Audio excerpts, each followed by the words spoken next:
bahasa lifelong education atau pendidikan seumur hayat sangatlah bermanfaat untuk tidak dinikmati.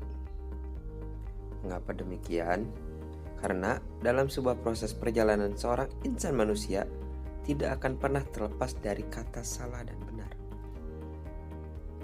Melihat hal tersebut, jelas bahwasanya dalam menjalankan roda kehidupan ini, kita jangan sampai terbelenggu dengan kejadian-kejadian yang menimpa kita saat ini.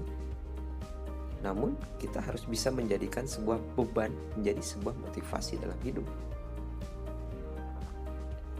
Mengapa demikian? Karena kita bisa mempelajari hal yang sedang menimpa kita saat ini, tanda kutip masalah, pasti di kemudian hari akan memberikan pendewasaan terhadap pola pikir kita. Baik hal tersebut dalam bidang kebaikan maupun sebaliknya. Karena hal tersebut akan memberikan pupuk kebaikan dalam kehidupan kita masing-masing. Melihat hal sebelumnya, kita yang hanya menjalankan estafet kehidupan yang diberikan kepada kita saat ini hanyalah sebuah bentuk proses pendewasaan kita dalam mengambil sebuah keputusan dalam langkah, di mana sebelumnya sudah ada proses pembelajaran yang sudah dicontohkan oleh orang-orang yang terlebih dahulu daripada kita. Kita hanya melanjutkannya saja. Sesimpel itu hidup. Apakah yang harus disesali dari kehidupan itu sendiri? Apabila kita gagal dalam sebuah keputusan yang diambil, kita tinggal evaluasi diri dan tidak melakukan hal yang sama di kemudian hari. Apabila sebaliknya, kita malah tidak mau bergerak sama sekali, itu keputusan orang tersebut. Namun ingat, jangan sampai menyalahkan orang lain apabila suatu hal yang buruk menimpa kita. Jelas bukan? Karena masalah tersebut bisa menghampiri karena ulah kita sendiri. Kenapa tidak mau berusaha berkembang atau belajar dari kesalahan-kesalahan yang sebelumnya menimpa kita? Karena di sanalah letak pendewasaan diri terbentuk. Bukan seperti itukah seharusnya?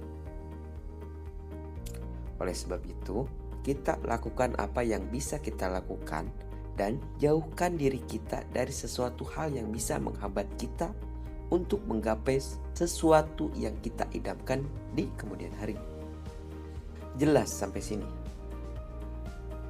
Apabila ada kesalahan, evaluasi diri kembali saja apa yang terlewatkan oleh kita sehingga hal yang kita idamkan sebelumnya tidak terpenuhi.